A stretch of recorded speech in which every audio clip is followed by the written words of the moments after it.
오늘 말씀 요한일서 1장 5절에서부터 10절까지의 말씀 우리 같이 봉독합니다. 우리가 그에게서 듣고 너희에게 전하는 소식은 이것이니 곧 하나님은 빛이시라. 그에게는 어둠이 조금도 없으시다는 것이니라. 만일 우리가 하나님과 사귐이 있다 하고 어둠에 행하면 거짓말을 하고 진리를 행하지 아니하니거니와 그가 빛 가운데 계신 것 같이 우리도 빛 가운데 행하면 우리가 서로 사귐이 있고 그 아들 예수의 피가 우리를 모든 죄에서 깨끗하게 하실 것이요 만일 우리가 죄가 없다고 말하면 스스로 속이고 또 진리가 우리 속에 있지 아니할 것이요 만일 우리가 우리 죄를 자백하면 그는 믿으시고 의로우사 우리 죄를 사하시며 우리를 모든 불의에서 깨끗하게 하실 것이요 만일 우리가 범죄하지 아니하였다면 하나님을 거짓말하는 이로 만드는 것이니 또한 그의 말씀이 우리 속에 있지 아니하니라. 아멘. 여러분, 오늘 여러분 생각에 예수 믿는 그리스도인들을 가장 크게 괴롭히는 문제는 뭐라고 생각을 하십니까? 여러분 놀라지 마시기 바랍니다. 바로 그 문제는 죄의 문제입니다. 여러분 중에는 방금 제가 한 말을 들으시고 이렇게 반문하시는 분도 있을 겁니다. 아니 목사님, 죄의 문제는 우리가 예수님을 믿을 때 이미 다 해결된 거 아닙니까? 여러분 어떻게 생각하십니까? 여러분도 이렇게 생각을 하십니까? 여러분 구원파 2단 중에 박옥수 목사라는 사람이 이끄는 기쁜 소식 선교회라는 교단이 있습니다. 여러분 이 2단에 소속된 교인 수는 대략 30만 명이 넘는다고 추산을 할 수 있는데요. 여러분 놀라지 마십시오. 이 2단에 속한 교인들 대다수가 정통교회에서 예수님을 믿었던 사람들이었다는 사실입니다. 여러분 왜 정통교회 안에 있었던 이 사람들이 박옥수 2단의 미혹에 넘어갔는지 그 이유를 아십니까? 바로 죄의 문제 때문이었습니다. 여러분, 이 죄의 문제와 관련해서 여러분께 가장 중요한 진리를 먼저 말씀을 드립니다. 먼저 여러분께 질문을 드립니다. 여러분, 예수님을 믿고 구원받은 그리스도인들은 죄를 지을까요? 안 지을까요? 여러분, 이 질문이 여러분에게는 쉬운 질문으로 생각이 되시겠지만 이 질문은 생각보다 쉬운 질문이 아닙니다. 분명하게 말씀을 드리는데요. 예수님을 믿고 구원받은 그리스도인들도 분명히 죄를 짓습니다. 여러분, 이 사실이 왜 그렇게 중요하냐 하면 말이죠. 교회 역사 속에서 예수님을 믿고 죄사함을 받은 사람들은 이제 영원히 죄를 짓지 않는다고 주장하는 이단들이 있었기 때문입니다. 바로 여러분, 박옥수 이단인 기쁜 소식 선교회가 퍼뜨리고 있는 이단 사상이 정확히 이 사상입니다. 박옥수 이단이 어떻게 교묘하게 정통 교인들을 미혹시켰는지 아십니까? 여러분, 제가 여러분께 질문을 드릴 테니까 여러분 마음속으로 대답을 해 보시기를 바랍니다. 여러분, 죄를 자백하는 사람은 누굽니까? 죄 없는 의인입니까? 아닙니다. 바로 죄인입니다. 여러분, 박옥수 이단의 미혹은 바로 여기에서 시작이 됩니다. 여러분, 박옥수 이단의 논리에 따르면 죄를 고백하는 사람은 바로 죄인입니다. 여러분, 정통교회에서는요, 예배 시간에 일주일 동안 자신들이 지은 죄를 하나님 앞에 회개하는 시간을 갖습니다. 바로 박옥수 이단의 논리에 따르면 이렇게 자신들의 죄를 고백하는 것은 자신들이 죄인임을 인정하는 행동이기 때문에 박옥수 이단은 죄를 회개할 필요가 없다고 가르칩니다. 여러분, 예수님을 믿는 그리스도인들이 가지고 있는 가장 큰 고통이 무엇인지 아십니까? 그것은 바로 죄책감입니다. 여러분, 저는 오늘 설교에서 그리스도인들이 느끼는 이 죄책감이 잘못된 것임을 말씀을 드릴 건데요. 중요한 것은 거의 대다수 그리스도인들이 죄를 지었을 때 죄책감을 느낀다는 사실입니다. 안타깝게도 정통교회 목회자들이 성도들이 느끼는 이 죄책감의 문제를 심각하게 생각하지 못했고 또 이 문제를 성경적으로 해결해 주지도 못했습니다. 그 결과 바로 이 죄책감으로 고통당하고 있던 많은 교인들이 박옥수 이단의 그 먹잇감이 됐고요. 그리고 표적이 됐습니다. 이 죄책감으로 괴로워하고 고통당했던 많은 교인들의 이 고통을 해결해 준 박옥수 이단의 논리를 말씀을 드리면요, 이렇습니다. 앞에서 제가 말씀을 드렸듯이 박옥수 이단의 논리에 따르면 자신의 죄를 자백하고 회개하는 것은 자신이 여전히 죄인이라는 것을 시인하는 것이기 때문에 박옥수 이단은 자신의 죄를 회개하는 그 행위 자체를 그 사람이 아직 예수님을 제대로 알지 못하는 증거와 그리고 그 사람이 아직 죄사함을 받지 못한 증거로 해석을 합니다. 여러분이 알다시피 우리 정통교회에서는 주일날 예배 때 주기도문을 고백하는 순서가 있습니다. 여러분, 예수님이 우리에게 이렇게 기도하라고 가르쳐 주셨던 그 주기도문의 내용 아시지요? 거기에는 박옥수 이단이 불편하게 생각하는 기도문이 하나 있습니다. 바로 우리가 우리에게 죄 지은 자를 사하여 준 것 같이 우리의 죄를 사하여 주옵시고 라고 기도하는 내용입니다. 쉬운 번역으로 다시 말씀해 드립니다. 우리가 우리에게 잘못한 사람을 용서하여 준 것 같이 우리의 죄를 용서하여 주옵시고.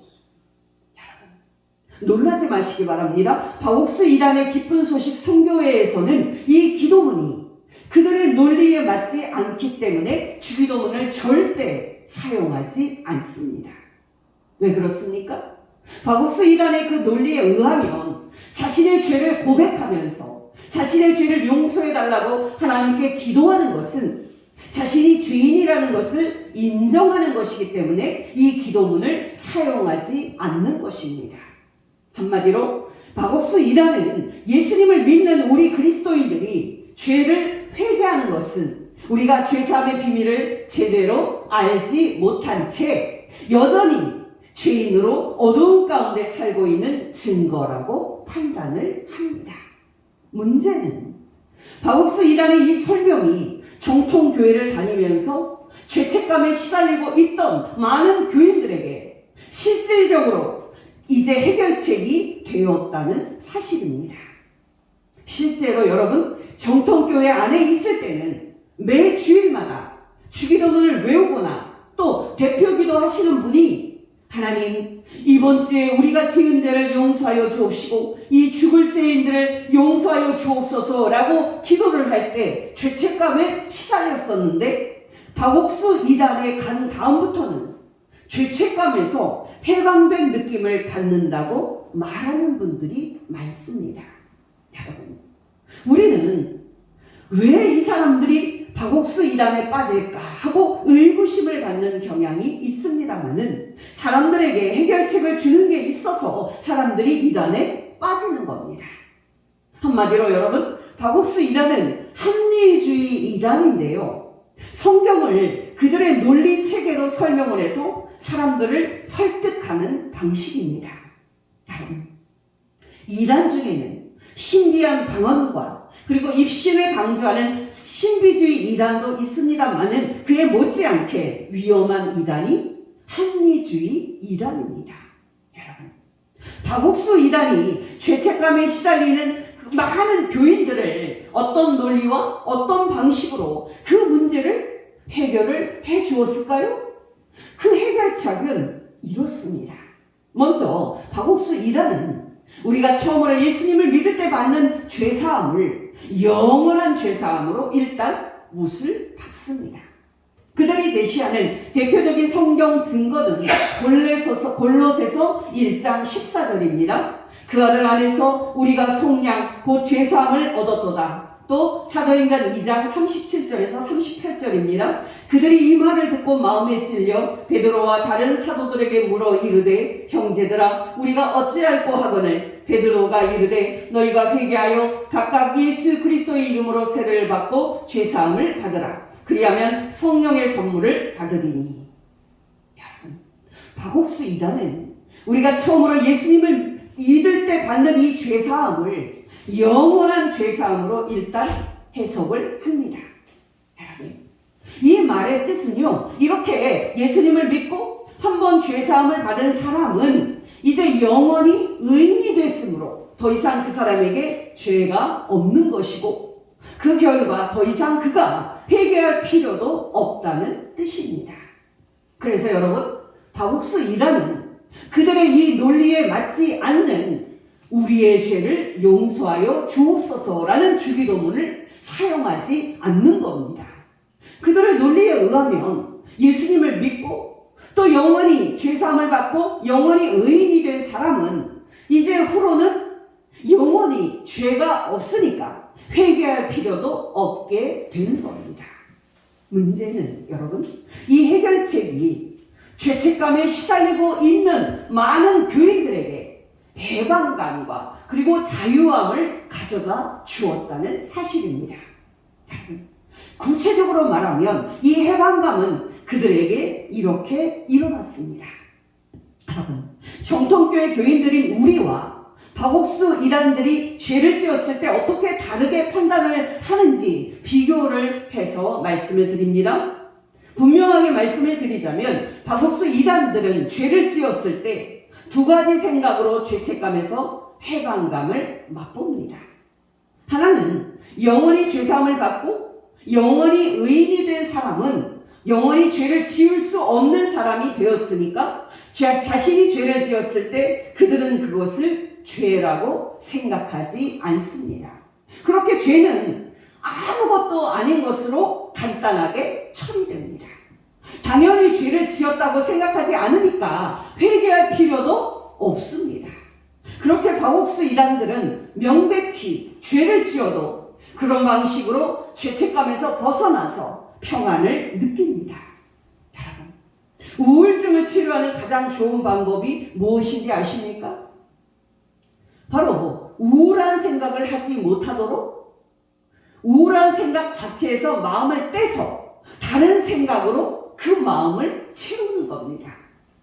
여러분, 정통교회 안에 있을 때는 죄라는 말만 들어도 마음이 짓눌리고 우울했는데 죄라는 말도 안 쓰고 죄라는 것도 생각하지 않으니까 그 사람들 그 마음에 평안이 찾아옵니다. 근데 여러분, 박옥수 이단의 이런 합리주의 심리치료 요법이 죄책감을 치료하는데 효과를 준다고 해서 그것이 진리입니까? 거듭해서 말씀을 드리지만 박옥수 이단들은 모여서 예배를 드리거나 기도를 할 때 자신의 죄를 자백하거나 회개하지 않습니다. 제가 듣기로는 그 사람들은 일상적인 용어, 미안합니다, 죄송합니다 이런 말도 죄책감을 불러일으킨다는 이유로 사용하기를 꺼려한다고 합니다. 요즘 많이 밝혀진 건데요, 우울증에 걸리는 사람이 아주 재밌는 텔레비전 그 코미디 프로를 보고서 아무 생각 없이 웃으면은요 우울증이 치료가 됩니다. 문제는 죄라는 단어도 언급하기를 금기시하고 또 죄의 자백이나 회개도 금기시하고 사람들로 하여금 자신이 범한 잘못과 죄를 절대 생각하지 않도록 하는 이 박옥수 이단의 합리주의적인 심리치료 요법이 효과가 있을지라도 이것은 이단 사상이라는 사실입니다. 여러분, 자신이 죄를 지었을 때도 나는 영원히 의인이니까 이거는 죄가 아니야. 그러니까 나는 회개할 필요도 없고 죄책감을 가질 필요도 없는 거야. 이렇게 자기 체면을 거는 그 박옥수 이단의 이 속임수를 어떻게 생각하십니까? 여러분, 죄가 아니라고 자기 체면을 건다고 해서 죄가 아닌 것이 되는 겁니까? 나는 죄를 절대 짓지 않았다고 자기 체면을 건다고 해서 그 범죄가 죄를 짓지 않는 것이 되는 겁니까? 여러분, 기억하시기 바랍니다. 예수님을 믿고 죄사함을 받은 그리스도인도 분명히 죄를 짓습니다. 여러분, 이런 배경을 가지고 오늘 본문 요한일서를 보도록 하겠습니다. 여러분, 저는 최근에 요한일서 1장 9절 말씀을 보고 큰 충격을 받은 적이 있습니다. 요한일서 1장 9절 상반절입니다. 만일 우리가 우리 죄를 자백하면, 여러분, 여기에서 우리는 누굽니까? 예수님을 믿지 않는 불신자들입니까? 아닙니다. 여기서의 우리는 예수님을 이미 믿고 있는 그리스도인들입니다. 요한일서는 예수님의 12 제자 중에 하나인 사도 요한이 예수님을 믿는 그리스도인들에게 쓴 편지입니다. 요한일서 5장 13절 상반절은 분명하게 사도 요한의 이 편지를 받는 사람들이 예수님을 믿는 그리스도인임을 밝히고 있습니다. 요한일서 5장 13절 상반절입니다. 내가 하나님의 아들의 이름을 믿는 너희에게 이것을 쓰는 것은, 아시겠습니까? 요한일서 1장 9절에 있듯이 만일 우리가 우리 죄를 자백하면에서의 우리는 이 편지를 쓰는 사도 요한과 예수님을 이미 하나님의 아들로 믿고 있는 그리스도인들을 말하는 겁니다. 여러분, 여기에서 중요한 것은 무엇입니까? 바로 예수님을 믿고 이미 죄사함을 받은 그리스도인들도 죄를 짓는다는 사실입니다. 여러분, 그 당시에 영지주의 이단이 나타나서 초대교회와 많은 그리스도인들에게 큰 고통을 주고 있는데요. 바로 이 영지주의 이단이 박옥수 이단처럼 합리주의 심리치료요법을 제시를 해서 그 당시에 많은 그리스도인들을 미혹하고 있었습니다. 그 당시에 이 영지주의 이단이 주장하는 논리를 우리는 오늘 본문에서 발견할 수 있는데요. 먼저 8절 상반절입니다. 만일 우리가 죄가 없다고 말하면, 놀랍지 않습니까? 그때 영지주의 이단은 자신들에게는 죄가 없다고 주장을 했습니다. 여러분, 10절에는 그 영지주의 이단의 주장이 하나 더 나옵니다. 10절 상반절입니다. 만일 우리가 범죄하지 아니하였다 하면, 여러분, 그때 영지주의 이단은 자신들은 범죄하지 않았다고 주장했습니다. 문제는 십계명에 비추어 봤을 때 그들이 실제로 죄를 저지른 게 분명한데도 불구하고 자신들은 죄가 없다, 자신들은 범죄하지 않았다는 회개한 논리를 전개했다는 사실입니다. 6절은 그 당시 영지주의 이단이 살았던 실제 삶의 모습을 말하고 있는데요. 그들은 실제로 온갖 죄를 지으면서 어두움 가운데 살고 있었습니다. 6절 상반절입니다. 만일 우리가 하나님과 사귐이 있다고 하고 어둠에 행하면, 놀랍지 않습니까?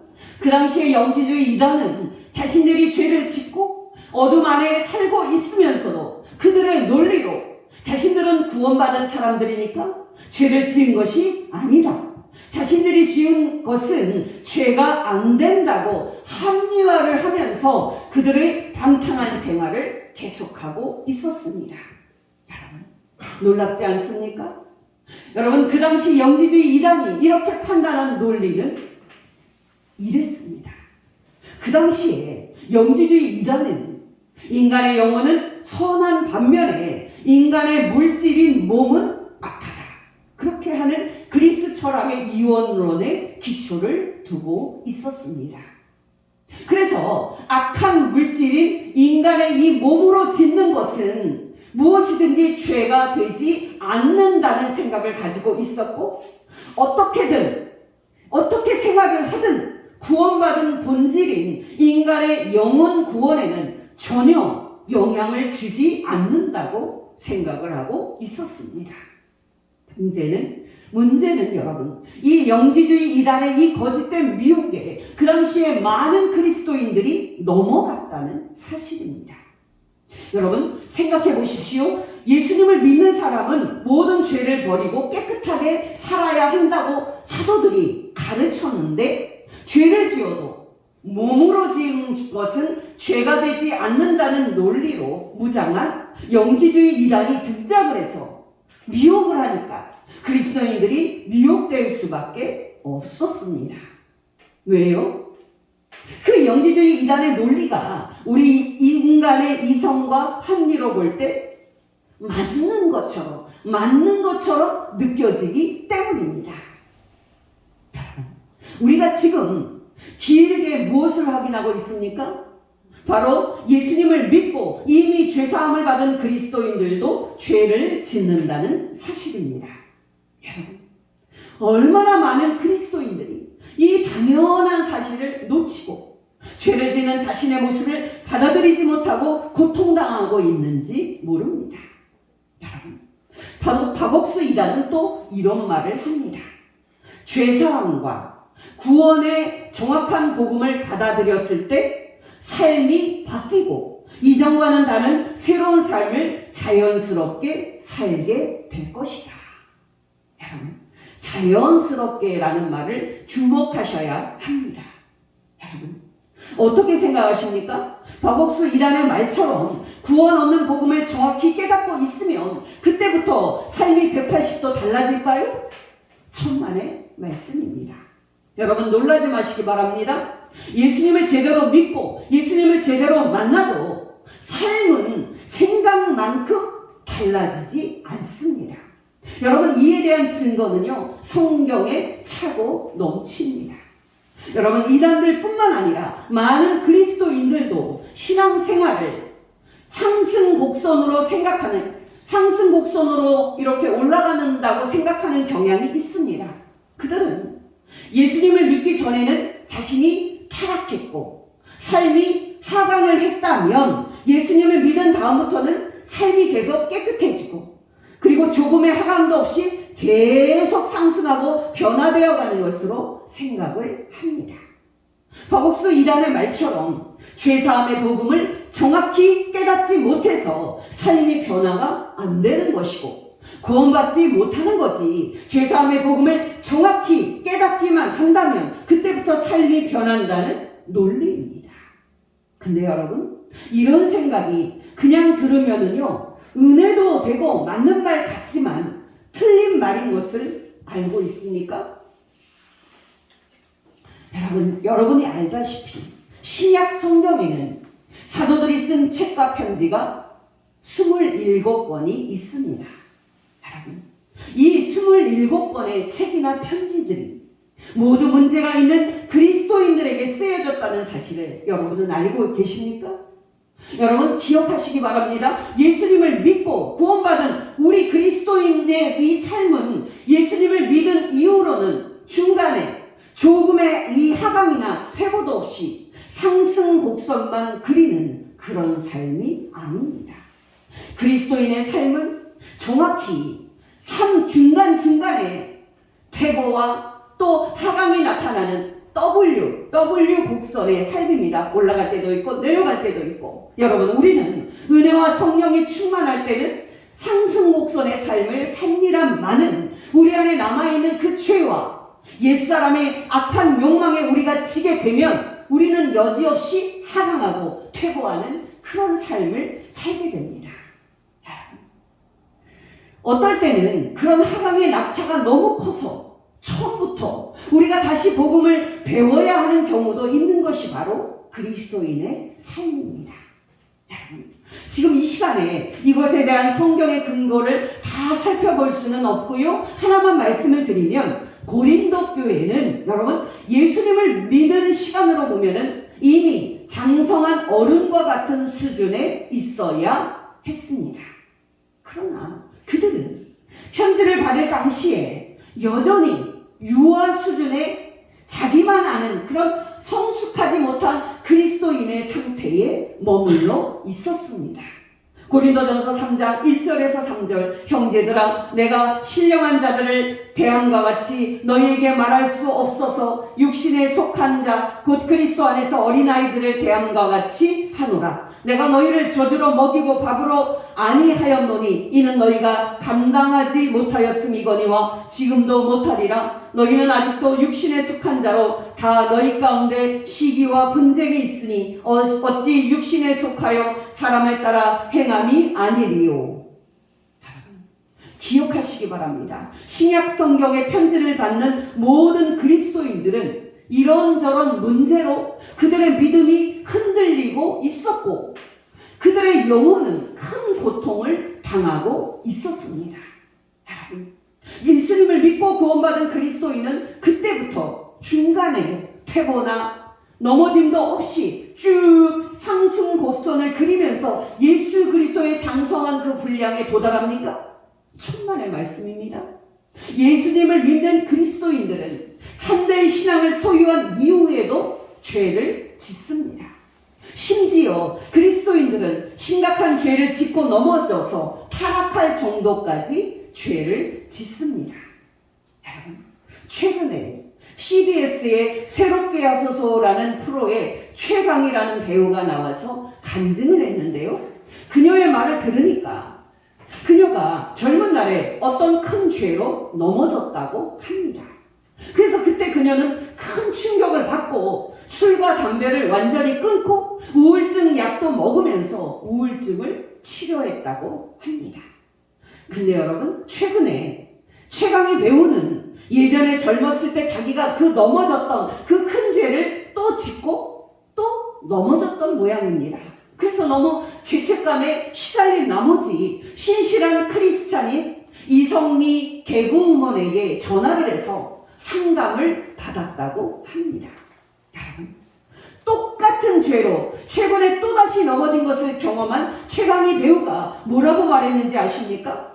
그녀의 말을 그대로 소개를 하면 이렇습니다. 나는 젊은 날 내가 넘어진 그 죄로 최근에 또다시 넘어질 거라고는 상상도 하지 못했습니다. 이제 나는 나에게 신앙의 정답을 묻는 사람들에게 정답은 성경에 쓰여 있어. 정답대로만 살면 돼. 이렇게 말하지 못할 것 같습니다. 나는 죄인의 괴수입니다.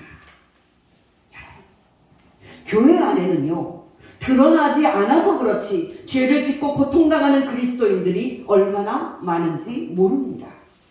여러분, 수년 전에 김양재 목사님이 목회하던 우리들 교회에서 자신의 죄를 서로 솔직하게 털어놓는 그 고백으로 한국교회에서 큰 논란이 된 적이 있었습니다. 그 교회의 전체 분위기는 있는 그대로 자신의 죄를 고백하는 것이 성경적이라고 믿는 분위기였기 때문에 성도들은 우리 감리교회는 속회지만은 이제 거기는 구역 모임인데 그 구역 모임에서 거의 다 자신들의 그 은밀한 죄를 공개적으로 고백을 하게 되었는데요. 한국교회에서는 아주 드문 시도였습니다. 중요한 것은 여러분, 그동안 본인과 하나님만 아는 그 은밀한 죄를 공개적으로 털어놓았는데요. 아주 많은 유부녀 그리스도인들이 성적인 불륜과 방탕한 죄를 지은 것을 고백했다는 사실입니다. 여러분, 예수님을 믿은 이후에 그리스도인의 삶은 완전히 죄를 끊고 의만 행하는 상승곡선의 삶입니까? 천만의 말씀입니다. 예수님을 믿는 그리스도인들의 삶은 중간에 죄를 전혀 짓지 않는 계속 상승하는 그런 상승곡선의 삶이 아니라 중간에 죄를 지어서 넘어지고 그 상태에서 또다시 일어서는 오르막과 내리막이 있는 W 그 곡선의 삶입니다. 여러분, 저는 지금까지 진짜 예수님을 믿고 진짜 예수님을 만났어도 그리스도인들은 다시 죄를 짓는다는 사실을 말씀을 드렸습니다. 그렇다면 죄를 지은 다음에 우리에게 찾아오는 이 두려움과 이 죄책감을 우리가 어떻게 다뤄야 합니까? 이와 관련해서 세 가지의 진리를 말씀을 드립니다. 첫째로 여러분이 죄를 지었을 때 여러분 자신을 절대 죄인으로 생각하지 않으셔야 합니다. 여러분 기억하시기 바랍니다. 많은 그리스도인들이 죄를 지었을 때 자신을 죄인으로 생각하기 때문에 박옥수 이단의 그 미혹에 넘어가는 겁니다. 여러분, 우리가 예수님을 믿을 때 우리의 신분에는 단번에 변화가 일어납니다. 우리가 예수님을 믿을 때 우리는 죄인의 신분에서 의인의 신분으로 단번에 신분이 변화됩니다. 로마서 6장 10절 11절입니다. 그가 죽으심은 죄에 대하여 단번에 죽으시며 그가 살아계심은 하나님께 대하여 살아계심이니 이와 같이 너희도 너희 자신의 죄에 대하여는 죽은 자요 그리스도 예수 안에서 하나님께 대하여는 살아있는 자로 여길지어다. 우리가 예수님을 믿음으로 단번에 의인의 신분이 되었다는 것은요, 이제 우리가 영원히 죄에 대해서 죽었고 이제 우리가 영원히 죄와 상관없는 자가 되었다는 뜻입니다. 여러분께 분명히 말씀드리건대 예수님을 믿는 우리가 죄를 지었을 때 그 죄로 인해서 우리는 다시 하나님의 심판받을 죄인의 위치로 결코 떨어지지 않습니다. 왜냐하면 우리가 예수님을 믿음으로 소유하게 된 이 의인의 신분은 분명하게 말씀드리건대 영원한 것이기 때문입니다. 로마서 8장 1절 2절입니다. 그러므로 이제 그리스도 예수 안에 있는 자에게는 결코 정죄함이 없나니 이는 그리스도 예수 안에 있는 생명의 성령의 법이 죄와 사망의 법에서 너를 해방하였습니다. 여러분 중에는 제가 방금 한 말을 듣고 놀란 나머지 이렇게 되묻는 분도 있을 겁니다. 목사님, 예수님을 믿는 사람은 죄를 지어도 하나님의 심판을 받지 않는다고 목사님은 말씀하셨는데 그 말씀이 정말 사실입니까? 죄를 지었으면 죄인 것이고 죄는 우리를 하나님의 심판받을 죄인의 신분으로 만드는 거 아닙니까? 여러분은 어떻게 생각하십니까? 여러분도 이렇게 생각하십니까? 여러분, 바로 이 문제를 로마서 5장에서 8장에서 다루고 있는데요. 거기에서 성경은 예수님을 믿는 우리가 예수 그리스도와 연합됨으로 예수 그리스도와 함께 우리가 십자가에 못 박혀 죽고 예수 그리스도와 함께 우리가 다시 살아남으로써 우리가 단번에 영원히 죄와 관계를 끊은 자 된 것을 말하고 있습니다. 여러분 중에는 그것이 정말 사실이라서 죄를 지어도 죄가 되지 않는다면 그러면 우리가 마음껏 죄를 짓고 살아도 되는 거 아니냐고 물으실 수도 있습니다. 중요한 것은 여러분이 그렇게 물으실 정도로 예수님을 믿는 우리는 이미 영원히 의인의 신분이 되었고 이미 죄에 대하여 영원히 죽은 자가 되었기 때문에 우리가 죄를 지어도 더 이상 죄가 되지 않는다는 사실입니다. 다시 말씀드리건대 우리가 지은 그 죄로 인해서 우리는 이제 더 이상 하나님의 심판을 받지 않는다는 의미에서 그 죄로 인해 의인인 우리의 신분이 변화되는 것은 절대 아니라는 그런 점에서 우리가 짓는 죄는 더 이상 죄가 아닙니다. 이것이 그 유명한 말씀 로마서 8장 1절 말씀의 의미입니다. 다시 로마서 8장 1절입니다. 그러므로 이제 그리스도 예수 안에 있는 자에게는 결코 정죄함이 없나니. 그렇다면 그리스도인인 우리가 짓는 죄는 어떤 의미에서의 죄입니까? 바로 의인으로서 우리가 짓는 죄입니다. 바로 하나님의 자녀로서 우리가 짓는 죄입니다. 여러분 앞에서 말씀드렸듯이 박옥수 이단은 하나님 우리의 죄를 용서하여 주옵소서라는 말 때문에 주기도문을 절대 사용하지 않습니다. 왜요? 자신들의 입에서 죄를 말하고 자신의 죄를 용서해 주세요라고 말하는 순간에 자신이 자동적으로 죄인의 위치로 뚝 떨어진다는 그 논리를 가지고 있기 때문입니다. 근데 여러분, 박옥수 이단이 놓치는 부분이 있습니다. 제가 지금까지 말했던 것처럼 우리가 우리의 죄를 하나님 앞에 자백하고 우리의 죄를 용서해 주세요라고 말할 때 우리의 신분이 그 순간에 죄인의 위치로 뚝 떨어지는 것이 아닙니다. 왜 그렇습니까? 예수님을 믿는 우리는 이미 영원히 하나님의 자녀이고 또 이 복된 신분은 우리가 죄를 짓는다고 취소가 되는 그런 신분이 아니기 때문입니다. 여러분, 주기도문이 어떻게 시작되는지 아시죠? 하늘에 계신 우리 아버지여 라고 시작이 됩니다. 여러분, 우리 자녀가 죄를 짓고 잘못한다고 해서 너는 이제부터 내 자식이 아니다, 너를 당장 호적을 파버리겠다고 그렇게 말하는 부모는 없습니다.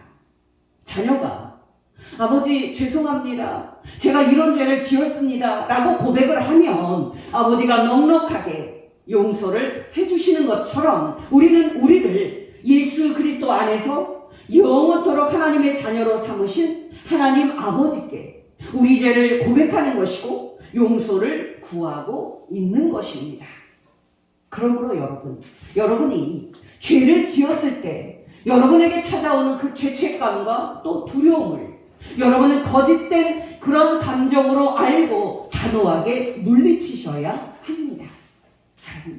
죄를 지었을 때도 그 죄 때문에 우리가 하나님의 심판을 받지 않는 복된 하나님의 자녀가 됐는데 왜 죄를 지을 때마다 심판받을 자처럼 벌벌 그렇게 떠옵니까? 우리가 죄를 짓는 것은 우리가 하나님의 자녀가 아니기 때문에 죄를 짓는 것이 아니라 우리 안에 죄와 옛사람이 아직 남아있기 때문에 죄를 짓는 것인데요.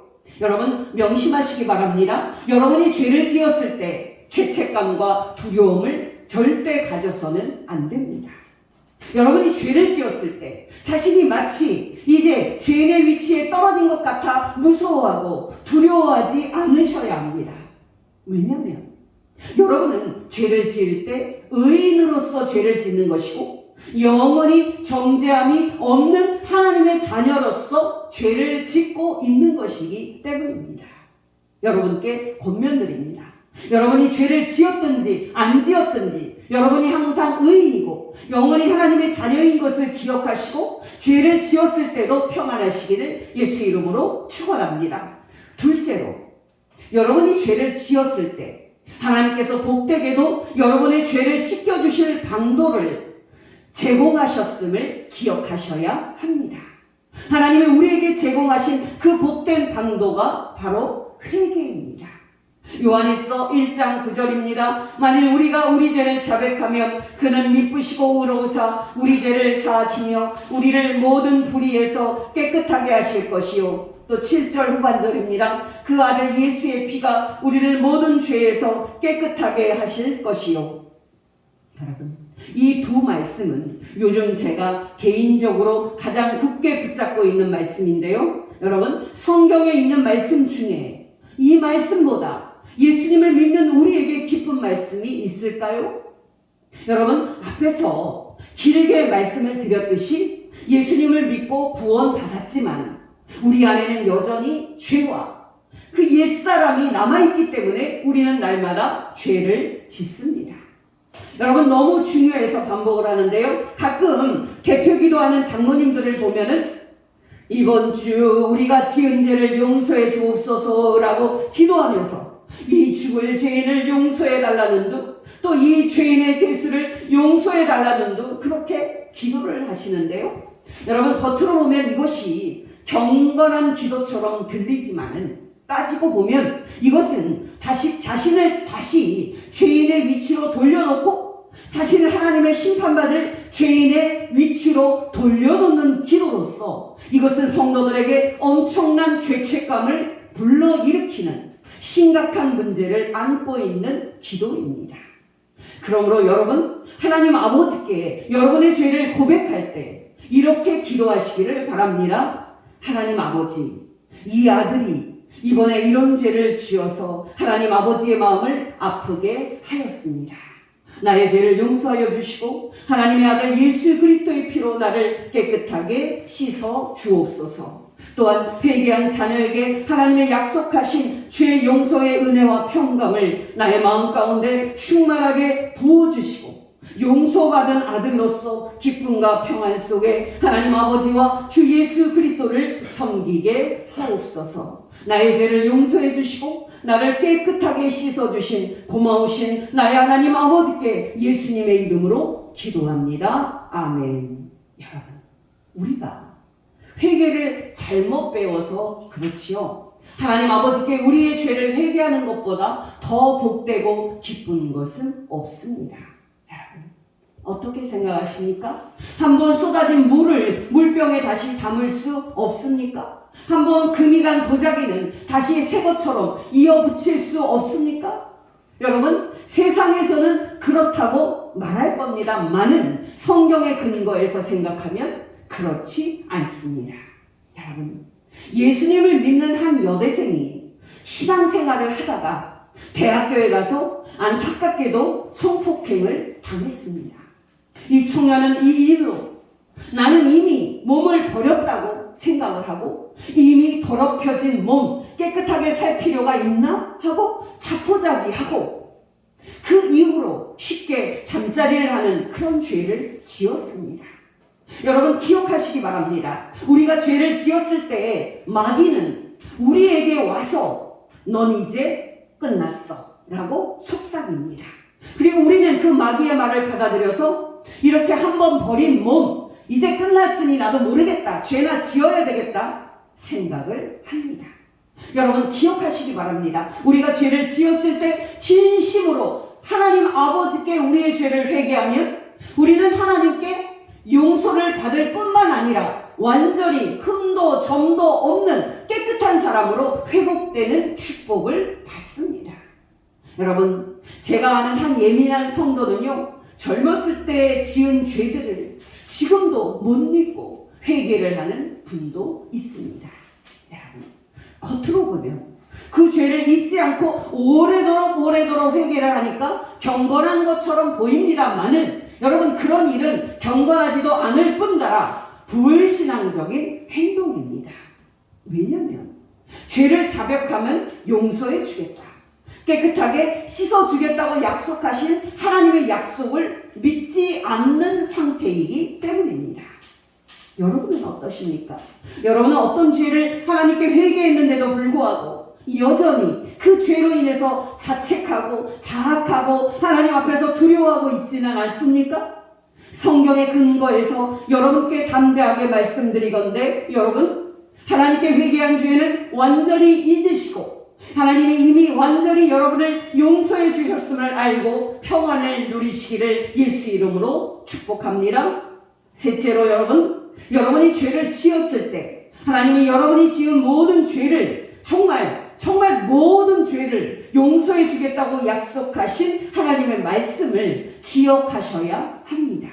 요한일서 1장 9절입니다. 만일 우리가 우리 죄를 자백하면 그는 미쁘시고 의로우사 우리 죄를 사하시며 우리를 모든 불의에서 깨끗하게 하실 것이요. 요한일서 1장 7절 후반절 말씀, 그 아들 예수의 피가 우리를 모든 죄에서 깨끗하게 하실 것이요. 여러분, 성도님들 중에는 나의 이 죄까지는 하나님이 용서해 주시지 않으실 거야 라고 단정을 짓고 오랫동안 영혼의 죄책감으로 큰 고통을 당하는 그런 분들이 얼마나 많은지 모릅니다. 여러분은 어떠십니까? 여러분도 이렇게 생각하십니까? 여러분, 제가 아는 한 권사님은 많은 친척들을 예수 믿게 하고 또 천당에 가게 하셨습니다. 근데 이 권사님의 친정 어머니가 권사님의 전도를 받지 않으시고 안타깝게도 예수님을 끝내 영접하지 않은 채 돌아가셨습니다. 여러분, 그분이 왜 그랬는지 아십니까? 이 권사님의 어머니는 그분만이 알고 있는 은밀하고 큰 죄를 젊은 날에 지었던 모양입니다. 그래서 이 권사님이 어머니께 예수님을 믿고 죄의 용서를 받고 천당에 가자고 전도를 할 때마다 너나 믿어, 나는 하나님께 용서받지 못할 죄를 지은 사람이야 라고 말씀을 하시면서 예수님 믿기를 거절하셨습니다. 여러분, 하나님께 용서받지 못할 죄가 있다고 생각하십니까? 절대 그렇지 않습니다. 그래서 오늘 말씀은 하나님께서 우리를 모든 죄에서, 모든 불의에서 깨끗하게 하실 거라고 약속하고 있습니다.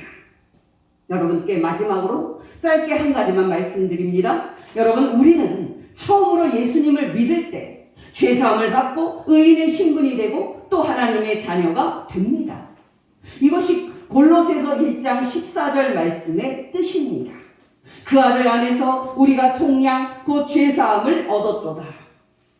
여러분 기억하시기 바랍니다. 이 죄사함은 한 번만 받는 결정적인 죄사함인데요. 이 죄사함을 받고 우리는 단번에 죄인의 신분에서 벗어나서 의인의 신분이 됩니다. 이것은 앞에서도 말씀드렸듯이 우리에게 영원히 효력이 있는 복된 신분입니다. 다시 말씀드리거니와 이 복된 신분은 우리가 죄를 짓는다고 빼앗기는 신분이 아닌 예수 그리스도 안에서 영원히 우리에게 보장된 신분입니다. 그러나 여러분, 우리 안에 여전히 죄와 옛사람이 남아있기 때문에 우리는 날마다 죄를 짓게 됩니다.